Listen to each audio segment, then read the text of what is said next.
where I often found her sitting as huge as Asia, seismic with laughter, gin and chicken, helpless in her Irish hand, irresistible as Rabelais, but most tender for the lame dogs and hurt birds that surround her. She is a procession no one can follow after, but be like a little dog following a brass band. She will not glance up at the bomber or condescend to drop her gin and scuttle to a cellar, but lean on the mahogany table like a mountain whom only faith can move. And so I send her all my faith and all my love to tell her that she will move from mourning into morning.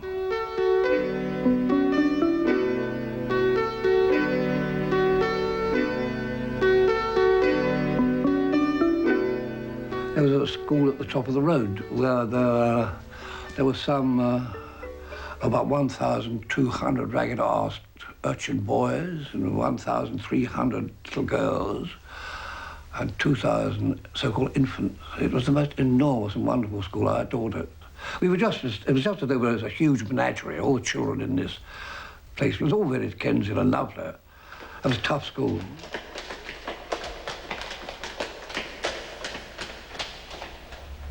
The headmaster when I was there was a man called George Sampson, who was an old scholar, a man of letters, who edited one of the great histories of English literature and was in his way an extremely distinguished man. So distinguished was he that he knew it and used to go around with a monocle and a large black ribbon. And he was incredibly rude to all the other masters because, of course, they weren't in the same class as he. He was a horrible man. I remember years later, I was invited to write a review of one of the histories he wrote of English literature. And he wrote me a letter in which he said something like, "How could you possibly have written any verse? I remember you as a very, very undistinguished little boy," which absolutely delighted me because I wouldn't have liked to have been liked by such a man.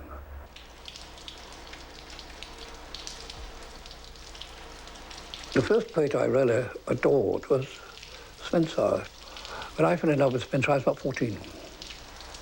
Fairy Queen seemed to me to be absolutely lovely. The elaborations and the complications of rhythm inside it. It seemed to be absolutely beautiful. But then I remember when I was young having a love, a passionate love, for everything, of all the baroque nonsense, the arabesqueries of language.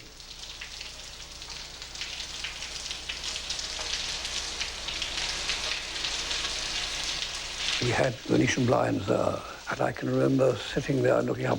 And then, to my recollection, I was sitting at a cinema and I saw this extraordinary spectacle on the Venetian blind of medieval tournament enacting itself.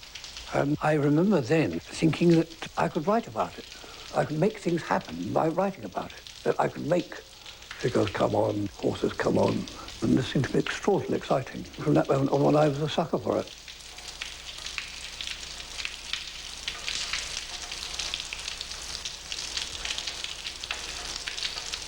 The first serious verses I wrote were poems which had a grammatical sense, but absolutely no conscious effort at what is now called meaning at all.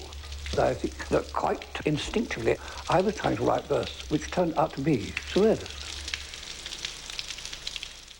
You wouldn't dare color your...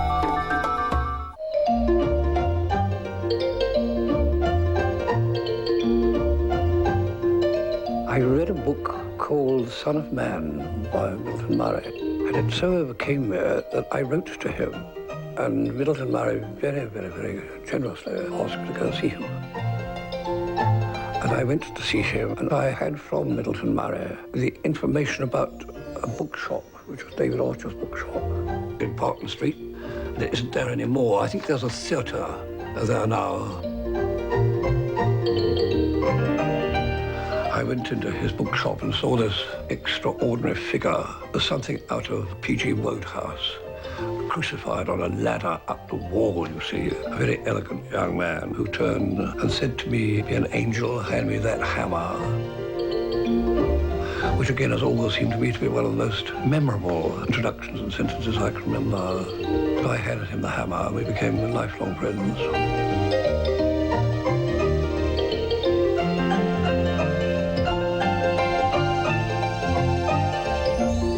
He was the last of an extremely aristocratic family. He must have been one of the wealthiest young men around. One of his amusements was to put a £10 note into a matchbox and hand that to any poor young painter or poet he happened to meet around the pub. David told me then, I think, go and see Michael Roberts, whom I went to see, who was then the doyen of the New Poetry. He had compiled an anthology called New Signatures, which was all the new poetry, that is, the first poems of Bill Empson and Wystan Audens and such like, which had just come out.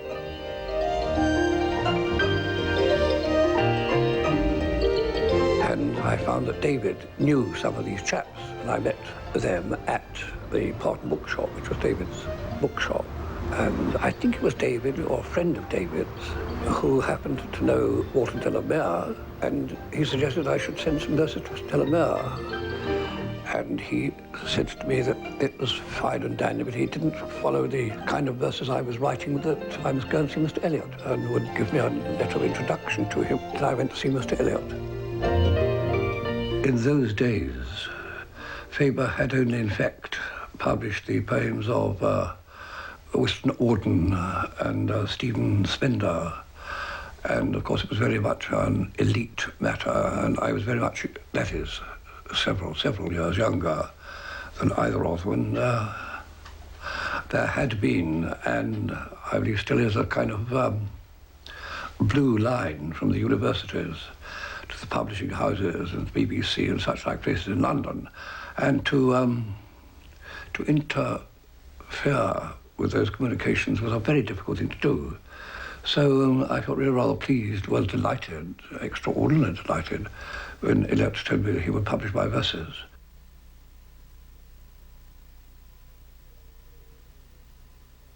What a bore, all those politically affiliated young men at your Parton Street bookshop were, David, in those forgettable 30s. They resembled waiters bringing one a sort of cold vichyssoise utopia on a tin tray, and they resented violently the perversity that makes one turn away from such a degrading dish. The word utopia and the idea of utopia, and although the word is unfashionable, the idea is not, have for me always exuded the offensive connotation of the English public school. It is the triumph of that atrociously vicious misconception, the team spirit. It sounds like a synonym for menstruation. From it, all spiritual pride, all the dignity of the star of morning, all the intellectual and crystal palaces of Alighieri and John Milton, from this disgusting little word utopia, all these and damnation and salvation too have been wholly excluded. It is the dusty shop of the haberdasher and his secret little packets of Tampax. The vision of Herbert George Wells, united with that of Arnold of Rugby, consummate themselves in a political idea over which the sun would refuse ever, I believe, to preside, or the moon to mourn. Why on earth go to the trouble of setting the stars in their heavenly operations and the planets in their circles of serenity simply in order to decorate a picnic held by the Engineers Union? I do not aspire to that utopia. I aspire to paradise. It is not, in the long run, really much more absurd.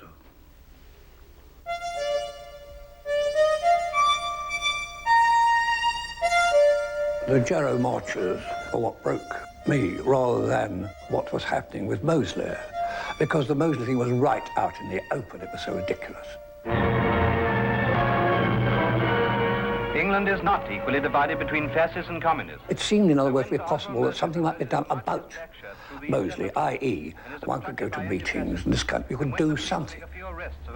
But the social injustices were so profound and so hopeless that one knew perfectly well one could do nothing whatsoever, it seemed to me. The only poems that, for a long while, I tried to write are poems in which this matter was crossed with personal matters, and I wrote Calamity, which goes on forever, and it's unreadable. But I wrote that poem because I had blinded my brother with a sword. At the same time that, intellectually, I had seen the absolute necessity for some kind of political decisions on my own part, which I couldn't make. I remember again the three women weeping in Iran's ruins, whose tears will wash the Rhone and the Rhine, and whose grief thrust up like crystal towers the architecture of time. I see England with the underground mines run bleeding along her like wounds. I hear the great Lancastrian shafts delivering sounds of sorrow and appeal, or watch the factory stacks like hands for charity, or fallen, clenched. I find it not possible to join the Communist Party, which all my friends, thank God, did. But I could not bring myself to do that. It was a conviction that one had, that what one was really trying to deal with wasn't so much just the political activities of the human being, but the humanity of the human being. At midnight, a huge stork flies across the Albert Hall, bearing in its beak the newly born baby, 1935. Oh, careless. I hope it didn't fall on its head. For anyone who's trying to write poems, the only way you could do that is by being absolutely neutral, because the neutrality is not the neutrality of someone who doesn't care. It's the neutrality of someone walking up and down in the no man's land in between the factions. In other words, one can be shot by both sides.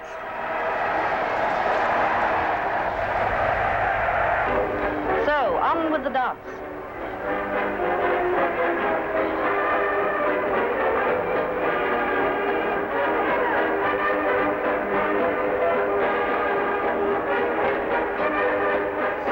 What was the aspiration and the new impulse that moved us then? It was the hope that we might also help sweep the heart clean again.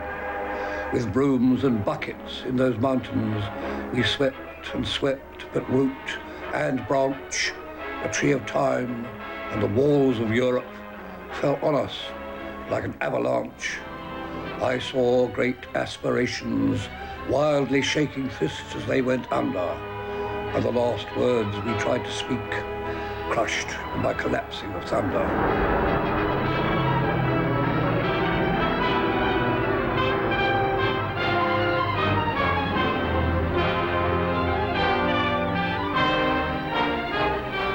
Have you ever voted? No, never, and I never shall. Why? Because I loathe all politicians and all politics. That's why. I think they're all, I'll quote you to me the most serious remark I know, made by a profound philosopher called P.G. Wodehouse. He said, all politicians are skullduggers. I agree with him. One day a chap came, Mr. Pickering, from Tokyo University in Japan, who was like a character out of Graham Greene, a little man with a totally untrustworthy face. And he'd been sent to me by Mr. Eliot because they wanted an English poet. And Eliot knew that for such a job would at least provide one with money. So, of course, I wanted to go, not only because I thought it was admirable to have an income, but because the war was just round the corner. And I had decided that if the war happened, I would object to it conscientiously, whatever that means. But because I went to Japan, I didn't have to make any such decision. And the Japanese, for their part, plead provocation and justification for their undeclared war. For no war is declared nowadays. Japanese legions march through China. Japan then was part of the so-called Rome-Berlin-Tokyo axis. And it was quite utterly monstrous. The Japanese had been fighting the so-called Holy War in Manchuria for something like 10 years. So the army was running Japan. I think I was nearly a year there altogether, and it was absolutely surrealist in the funny sense of the word. I mean by that one went for a walk in, let's say, the woods, and one would turn round and there was a Japanese policeman with very clean white gloves on, always pursuing one. No matter where one went, he would be there.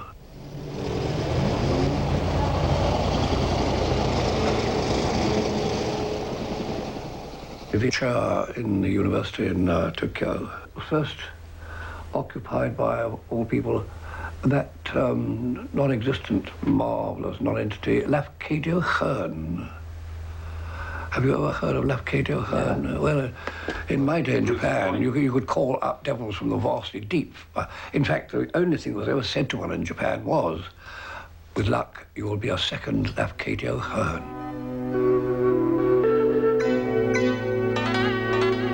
I remember clearly trying to talk about a poem of Housman's which begins, "The chestnut costs its flambeau," and one of my students getting up and saying to me, "Mr. Barker, what does this mean, the chestnut costs its flambeau?" "Flambeau, as I understand it," says he, "a flambeau is a torch." Now, you and I know that chestnut trees don't have torches, so how can a chestnut tree cast its torches away? I said to him, "You see, it's that the chestnut tree has a flower which is like a torch." And he said to me, "Mr. Barker, you are an honourable man. Does the chestnut tree have a torch or doesn't it?" And that was that. The metaphor is a totally unnatural thing for the Japanese mind to operate in. I had to get out of Japan because I couldn't bear it.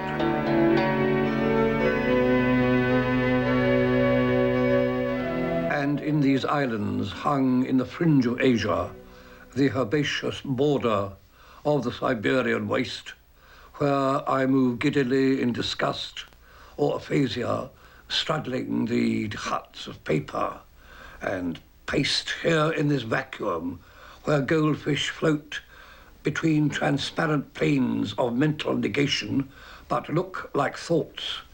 Here on this glass, I see reflected the mechanism of fate evolving the instruments of destruction for all that I have left, the Europe that was, whose historical frieze, in its seizure, shrieks with the voice of Sibelius crying like a violin in the middle of the sea, "I am dying."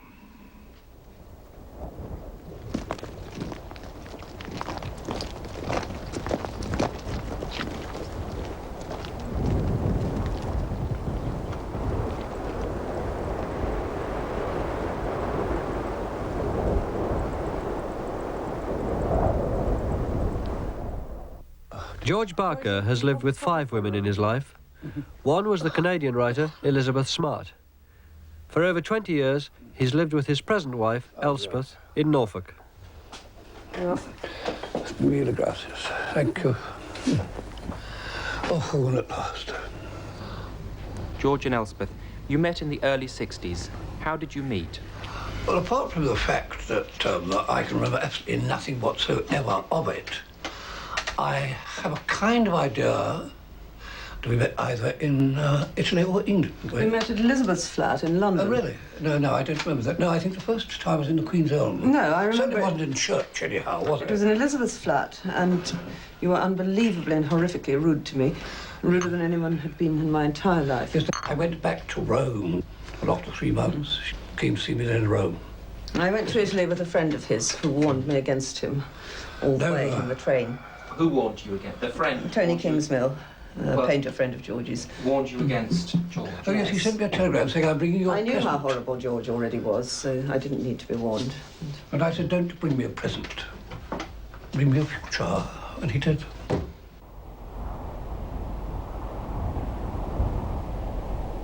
We had been in York, where I had an arts fellowship of all things, so we had a little money. And we wanted to buy a house, and some good friends of ours cheated us out of money because they pretended to be estate agents. So I found this place in the Times advertised. It's a National Trust, came out, saw it, fell in love with it. Because we'd been cleaned out, we had money with which to get up here, and I had a dream that the only thing for me to do was to write an appeal to Graham Greene, who I had met, I think, a couple of times in the pub. So I did write through to him, and I got back the most elegant and charming note. And the money, and I've never forgotten that. It was a marvelous thing.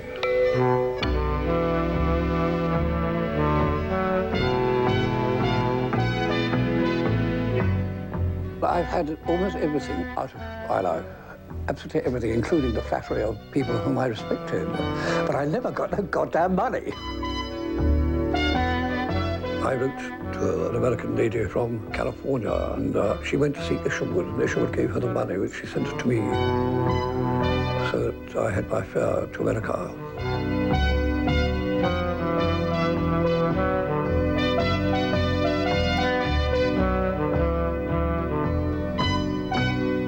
I arrived in Seattle, I think it was, and got on a bus down to Los Angeles. I was going to Big Sur.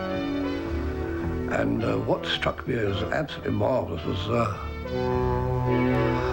that one saw a really good wind that would have blown the whole of what one saw off the landscape, and it reverted to the dignity it had. But of course also the absolute delight with which one stopped, got off the bus, and found that there was a stall for drinking gallons and gallons of orange juice. I had the impression that in California we had succeeded in being happy by the simple process of removing from our minds any thoughts whatsoever that might turn on any serious subject. And this is one of the marvelously accessible ways of being happy. It seemed to me to be, still seems to me to be silly. One way of forgetting the war is to go on the bust. At Long Beach, California, girls with their future before them are in a contest for the photogenic Queen of the Year. They introduced their wonderful piece of legislation years ago so that they could pick up any criminals who were escaping from Los Angeles and trying to cross America. So they introduced a law saying that any gentleman found in the company of a young woman under 28 in a motor car, the Mann Act, that's with two N's, you'll be put in prison for that. And I was put in prison. I was there for a week. Because this is what you did? Yep. I'm ashamed to say. So we haven't got onto the matter, and let's stay off the little matter of human love. I find that very confusing.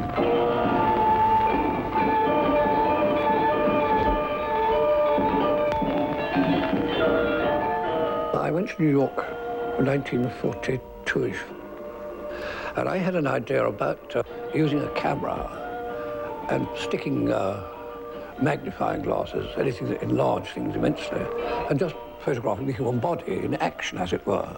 I warn you that every move you make, though far from innocent criminals, is observed by Gautama Buddha under his... And what I thought might be interesting about it was to have a commentary which had absolutely nothing whatsoever to do with the image on the screen, save, as it were, by association or implication, but very remote. No acolyte. When you looked at the film, you could actually have your mind engaged on two operations at the same moment. Rock ingresses, and at the necessary time, those effigies of deposed kings reveal in the uncertainty of their movements whole histories of political indecision. That evening, I came to a North African village in which the inhabitants were all worshippers of the moon. Then Sappho, distraught with the frustration of her passion, gathered up her skirts and, crying out in a voice that will be heard forever, threw herself off the cliff of her lover's disdain. From waterfalls under which brides practiced their long-awaited nuptials, Vikings, with battles in their hands, emerge like murderers. Oh, Hawaii, Hawaii, what was the color of happiness when it inhabited your 4 islands?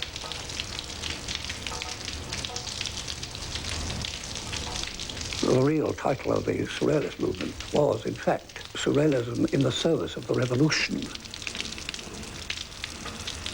And the idea of the Surrealist movement and theory was simply that the categories of ideas should be so confused that a bourgeois society would be so totally and completely bitched up that at last the true revolution could move in.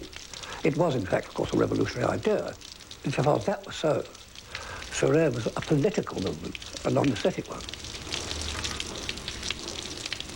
I believe that the operation of a serious poet is to criticize society and the human being, not from a sense, of course, of superiority, but just because that is the nature of the animal. I don't think one can criticize, if there is such a word as objectively, or even such an operation as an objective operation. One can't do that if one is in fact involved in it oneself. One has to withdraw, in my opinion, from the factions, the opposed factions, that realist society seems to form itself into on all subjects and all matters.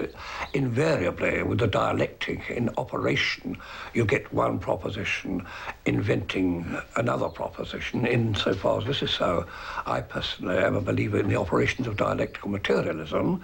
Insofar as this is so, I believe that the position for the gentleman who thinks he's going to make judgments on society, his proper place is in between, where he can be shot to death by both sides.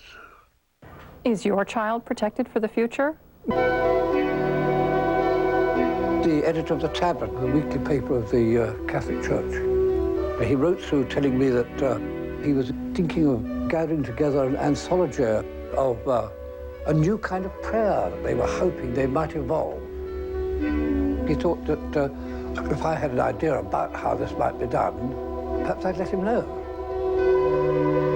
Then I found I was engaged in scribbling the opening of what I thought might be an invocation of a poem called Anno Domini.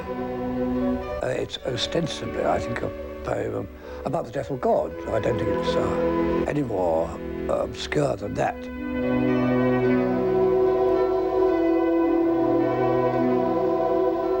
At a time of bankers, to exercise a little charity. At a time of soldiers, to cultivate small gardens. At a time of categorical imperatives, to guess about clouds. At a time of politicians, to trust only to children and demigods. And from those who occupy seats of power, to turn today away without incurring permanent reprisals. When the instruments of torture are paraded in public places, permit us to transmute them somehow into plowshares.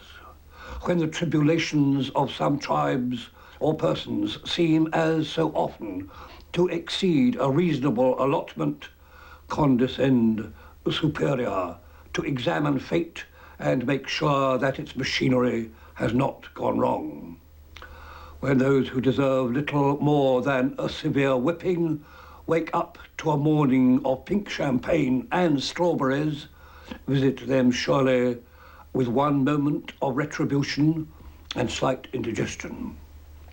Expunge from the punishment book of the frivolous those impositions incurred for singing at funerals, and to the hopelessly optimistic award, if you will, a few kisses. If you find yourself conforming to the categories of accepted social judgment, then you're in no position to make a truly serious judgment about them. A man who is a true poet is a man whose poems are constructed out of what he believes to be facts, verities about human society, implicit in any poem. A poem with no apparent moral pretensions, even political pretensions, there is still a moral judgment.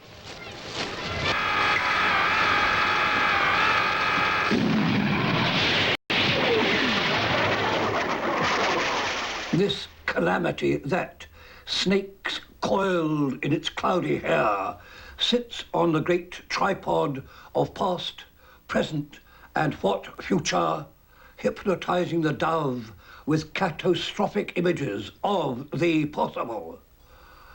And so all the stories that little children play act on their picnics or by winter firesides, tales of the Polyphemi Frankenstein monsters that waken up and eat us.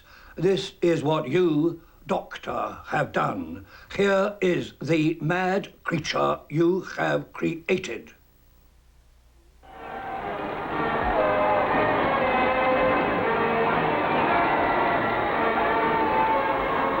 By the time the war was over, the whole of one's responses had so exhausted themselves that I can't remember anything else except those superficial feelings of relief. But I'm sure everybody else felt that too.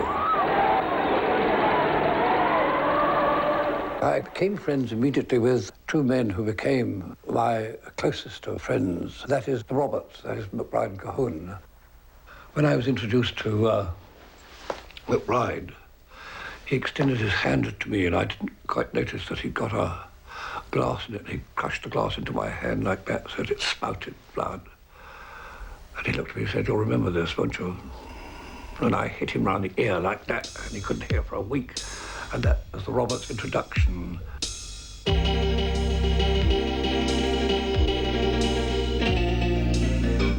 I have never had very many intimacies with writers and certainly not with many poets, but I've had many friendships with painters. The closest of all with McBride and Cahun. They were at that time the golden boys of Bond Street. You know, their paintings were very fashionable.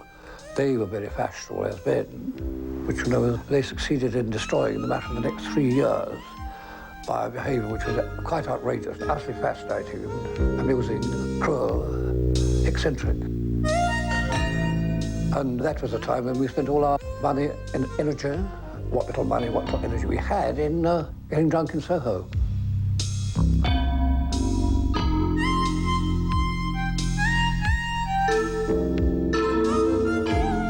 We know absolutely nothing, really, about the so-called act of inspiration. I know one thing, serious thing, written on the subject of inspiration.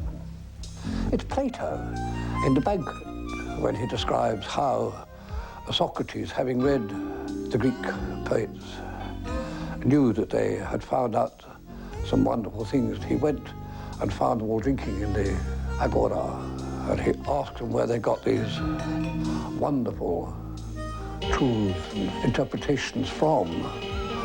And they looked at him and said, "We haven't the faintest idea. Come and join us in drinking."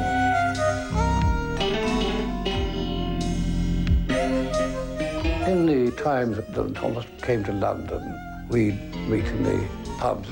And he was far from the outrageous illiterate he was often accused of being.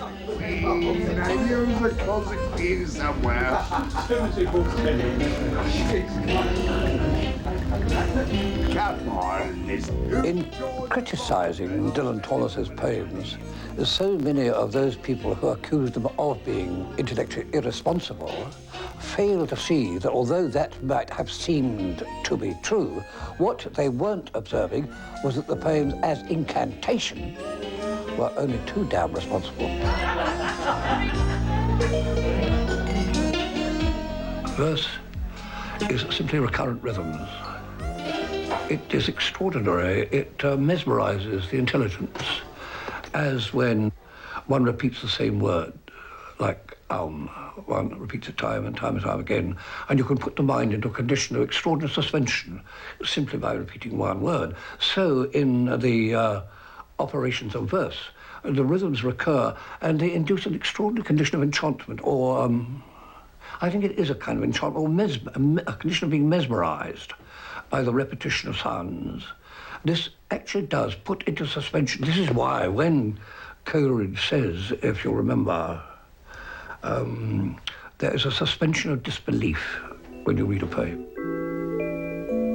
This suspension of disbelief is brought about by the rhythms recurring. And the reason why the intelligence is, I think, so at the service of recurrent rhythms, it is simply because the pulse of the heart is what, in the end, suffuses the entire physiology, including the intelligence.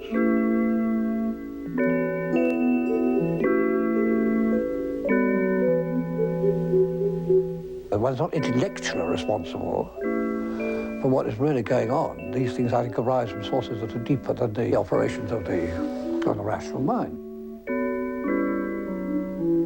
I don't think one is writing a very interesting piece of work if one is writing something that is, to be really brave, something that is 100% intellectually comprehensible.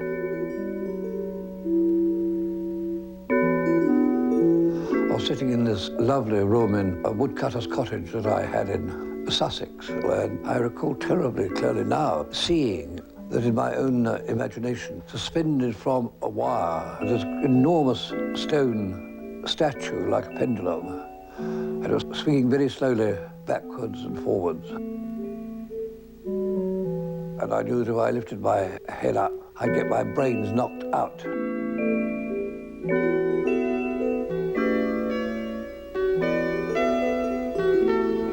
And it wasn't until I thought about it that I realized this had been a figuring of the operations of the muse in one's affairs.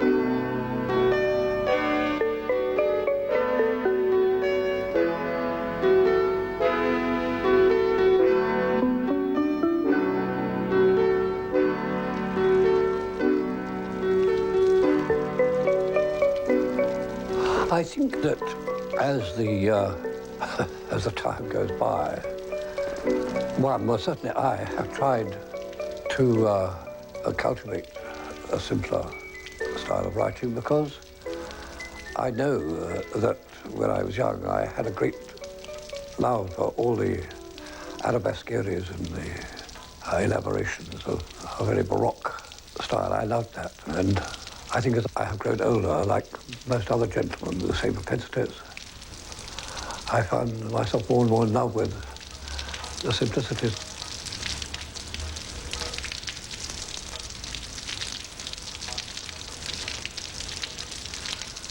I discovered that the origin of the word poetry is in fact an Aramaic word signifying the noise made by water when it runs over stones. And the heart of that word is the idea of the water when it runs actually making something up.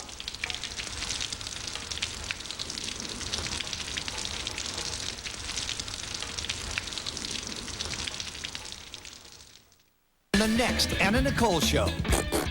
Anna's doing what she does best. No. How big is your... Judging men. You've got to be kidding me. The troupe heads down to Palm Springs for a not-so-luxurious weekend of men, drinks, and, well, men. I'd been in Palm Springs for a whole day, and I hadn't had any fun yet. The Anna Nicole Show, Friday and Saturday on Star. Okay, Anna. The cops are here. That's what I love about going out with you, Gary. It's an endless orgy of glamour and entertainment.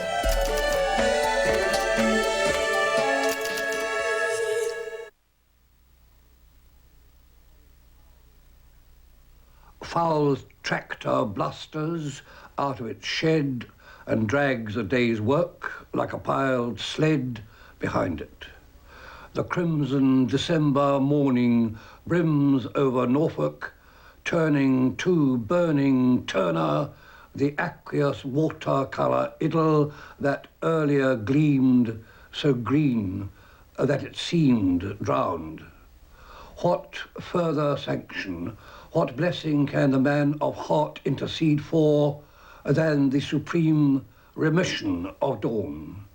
for then the mind, looking backward upon its too sullied yesterday, that rotting stack of resolution and refuse, reads in the rainbowed sky a greater covenant, the tremendous pronouncement, the day forgives. Holy the heart in its proper occupation, praising and appraising as God sends the dawn. Will you lift up your eyes, my blind spirit, and see such evidence of forgiveness in the heavens, morning after golden morning, that even the blind can see? Why are your poems, your verses, full of praise? I think because the joy at the heart of things, which of course is a terribly unfashionable way of looking at things, but I believe it to be present even in the declarations of the madman, the simple fact, which is of course at the same time the most incredibly complex one, of the phenomenon of being alive, which I find extraordinarily comic thing when one considers it, only beautifully judged, in my opinion, by a lovely sentence I'm probably going to bitch up. I think it's a sentence of George Santayana's where he says, man is comic in his origins, lyric in his essence, and tragic in his destiny. I have no recollection of anything at all until I was 4.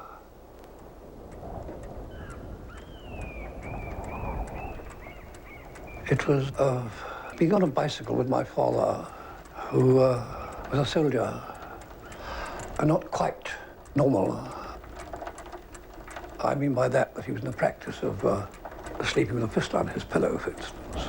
But he was taking me to a hospital in Battersea, where they had a theory that you could have your tonsils removed by wandering around with a small box of pepper, and you snuffed this up your nose and theoretically sneezed your tonsils and your adenoids out over a period of 2 weeks.